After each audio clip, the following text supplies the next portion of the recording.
Well, we knew the decision was coming for weeks now, and June was the month it was expected. And perhaps there was thought that there'd be a 5-4 ruling in favor of Jack Phillips' Masterpiece Cakes, who was penalized in Colorado when he declined designing a cake, a wedding cake for a same sex couple, found guilty. The Alliance Defending Freedom stood with him, fought this case. It was heard before the Supreme Court, and the Supreme Court ruled in favor of Jack Phillips and against the Colorado State Commission by a vote of 7-2, with Elena Kagan and Stephen Breyer joining the four strongly conservative justices, plus Anthony Kennedy, who's been a swing vote, Anthony Kennedy writing the majority opinion. This is Michael Brown, and you have tuned in to The Line of Fire. Some of you are like, yeah, finally we're watching again, not just listening. You're back in studio, so thrilled to be here with you, back from an extraordinary trip in Israel, then day of ministry in Baltimore, and then finally back home. And then this coming weekend, ministering in Italy, so never a dull moment. If you'd like to get into the discussion, 866-34-TRUTH, 866-348-7884. All right, let me just grab some stuff about this case here. Hang on, I've got it somewhere. Okay, hang on. It's got a lot of papers here. Okay, so here you go. The ruling was very positive. The fact that it was a 7-2 decision is what gets memorialized. The negative was that the justices that joined in, Kagan and Breyer, joined in a very narrow way. Now, the decision is being reported as a narrow victory, which on the one hand is very misleading because a 7-2 vote is a tremendous vote on an issue this divisive in our culture today. That's a tremendous vote. But the ruling itself was a very narrow ruling. It did not address the larger question of what happens when LGBTQ, quote, rights are in conflict with freedoms of speech, religion, and conscience. Now, the reason I say, quote, rights is because I don't believe that I have the, quote, right to walk into any bakery or any florist or any creator, t-shirt designer, and I have the, quote, right to have them make something for me in specific harmony with my religion or conviction. For example, if there was a t-shirt company owned by gay activists, say a gay couple, and I went in there and said, hey, we're doing an outreach at the next gay pride event, and we want to design these t-shirts that says Jesus has a better way than gay, they should be able to decline the business. If they say that's really offensive to us, we're going to be marching in that event, that's a big day to us, that's personally offensive, we can't do it, I'd say that's perfectly fine. It's perfectly fine for them to decline that business. All right.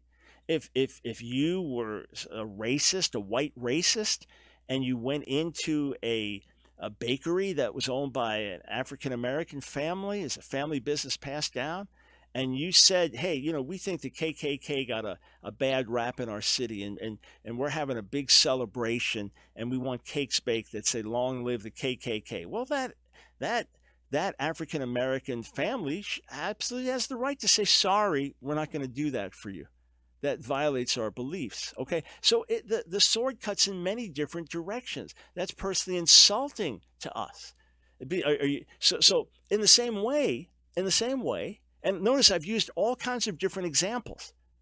In the same way, if you went to a Jewish-owned bakery and said, hey, we're doing a fundraiser for Hamas because we think Hamas is doing a great job in the Middle East and we want to support them, you know, and it's going to have like down with Israel, you know, Hamas is great, you know, wear these t-shirts. And of course the Jewish-owned company would decline the business. Sorry, that's a violation of our convictions and an insult to who we are, and on, from 1,000 different directions, all right? So, of course, it's perfectly appropriate for Jack Phillips to say you can buy any cake you want. Any cake you want, you can buy, all right?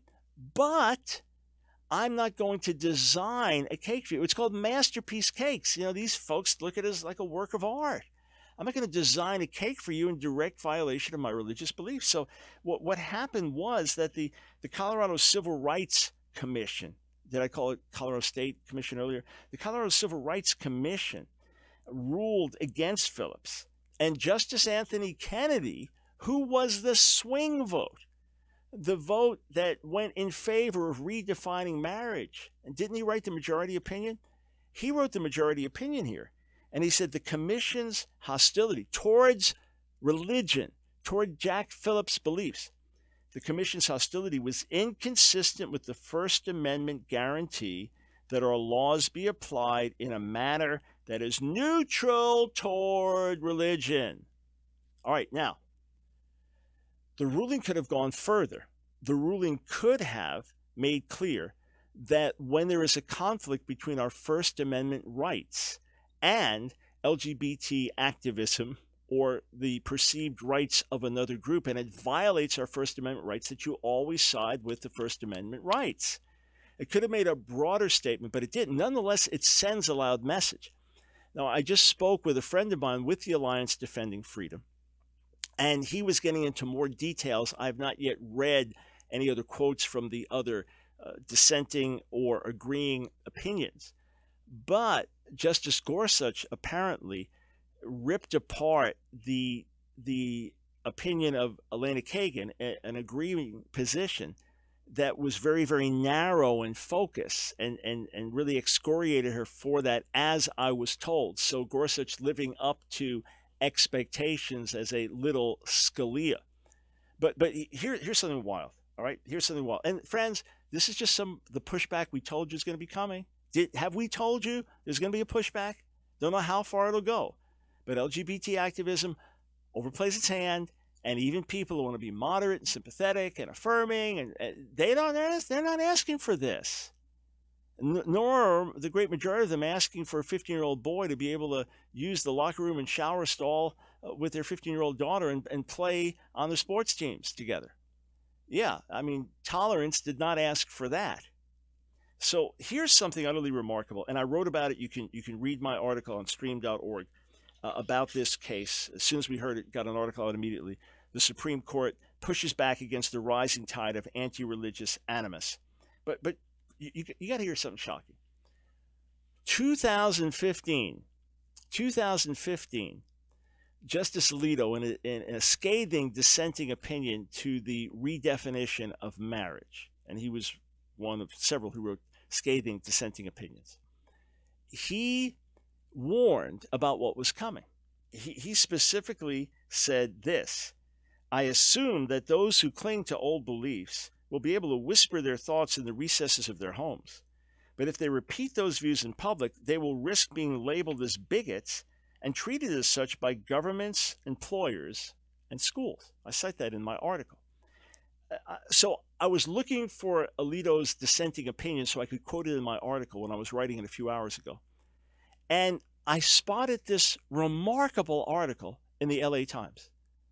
I mean, remarkable. Not short-sighted, virtually blind. I mean, the author of the article, Robin Abkarian, takes Alito to task, mocks Alito for being so stupid as to think that such a situation would ever happen, when it was happening all around us for years already. In 2011, in A Queer Thing Happened to America, where I have a whole chapter of the attack on our freedoms through LGBT activism, even there I said you need books longer than my book, which is 700 pages and 1,500 endnotes, to document what's been happening. It's been happening much more since then. You need book upon book upon book. So the headline, in a bizarre dissent, Justice Alito predicts gays might seek revenge on straights. What?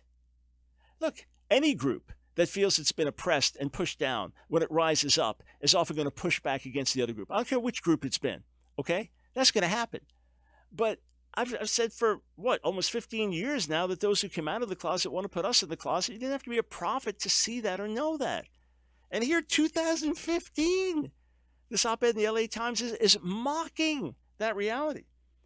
Abkarian wrote, you might have thought that today's landmark Supreme Court decision, speaking of 2015, Obergefell versus Hodges, You might have thought that today's landmark Supreme Court decision represented the end of discrimination against gays who want to marry. But according to one dissenting justice, the decision instead represents a threat to another group of citizens.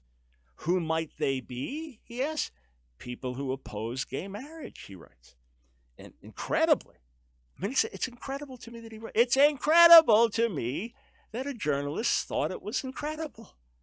I don't get it. I don't get it. You're writing for the LA Times and other places. You're savvy. You know what's going on. You know the news. You know what's happening all around you. And it'd be like me writing in the 1960s. I can't believe that anyone thinks there's any remnant of segregation left. I mean, it'd be that bizarre. He writes, incredibly, Justice Samuel Alito fretted that it won't be safe to knock gay marriage anymore. Yeah, exactly. And Justice Alito was hardly being prophetic in saying that. The handwriting wasn't just on the wall, it was shouting at us. So, the Supreme Court today took a big step, although a narrow step, in the right direction. A big but narrow step in the right direction. Now, here's what we need to do. This is not the time to attack those who are LGBT. This is not the time to get angry and how did this happen and how did this get to court, all right? This is the time to speak up all the more boldly, loudly, clearly, to hold to your convictions, to say, I don't care what the consequences are, I'm going to speak and do what's right. That's number one. Number two, continue to pray for the revival of the church and the turning of the hearts of our nation. And you'll see why. We come back, I'm going to focus on some disturbing stats in terms of how America is turning in the wrong direction. And then reach out with love to LGBT friends and neighbors, because they're going to take this as a slap in their face and oh no, what does this mean? What's coming next? Well, hey, we have our differences, our deep differences based on Bible and our view of family life and various things like that. That being said, we're citizens of the same country. I'm your neighbor. You're my neighbor. And I, for one, am called to love my neighbor, and I intend to do that. We'll be right back.